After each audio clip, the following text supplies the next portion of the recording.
Rummy గురించి ఆలోచిస్తున్నారా? ace23.com ఉంది కదా.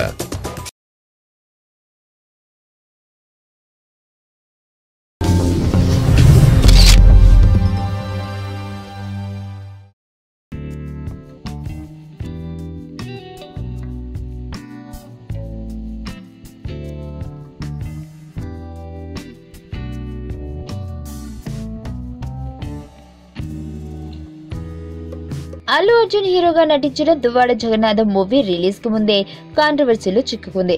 ఈ సినిమాలోని పాటలు కించపరిచేలా ఉన్నాయని బ్రాహ్మణులు మండిపడుతున్నారు. బ్రాహ్మణుల ఆహార్యాన్ని మంత్రాన్ని అవహేళన చేశారని ఆరోపిస్తున్నారు. ఈ విషయంపై సెన్సార్ బోర్డుకు ఫిర్యాదు చేశారు.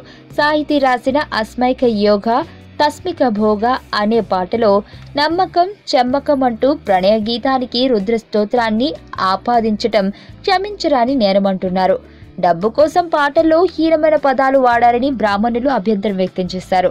పాటలు రాసే ముందు ఆలోచించి రాయాలని సూచించారు. 2 రాష్ట్రాల ముఖ్యమంత్రులతో పాటు పోలీసు ఉన్నతాధికారులు కూడా ఫిర్యాదు చేస్తామని హెచ్చరించారు. ఈ మూవీపై గతంలోనూ 2 సార్లు వివాదాలు తలెత్తాయి. అల్లు అర్జున్ జీన్ ప్యాంట్ వేసుకుని మెడలో రుద్రాక్ష మాల ధరించడంపై అభ్యంతరాలు వ్యక్తమయ్యాయి. ఇక ఈ మూవీకి సంబంధించిన సెట్టింగ్స్ లో కూడా వివాదం తలెత్తింది. కర్ణాటకలోని ఓ వైష్ణవాలయంలో శివాలయం సెట్టింగ్స్ వేశారు. ఆ సమయంలో స్థానికులు షూటింగ్ ను కూడా అడ్డుకున్నారు.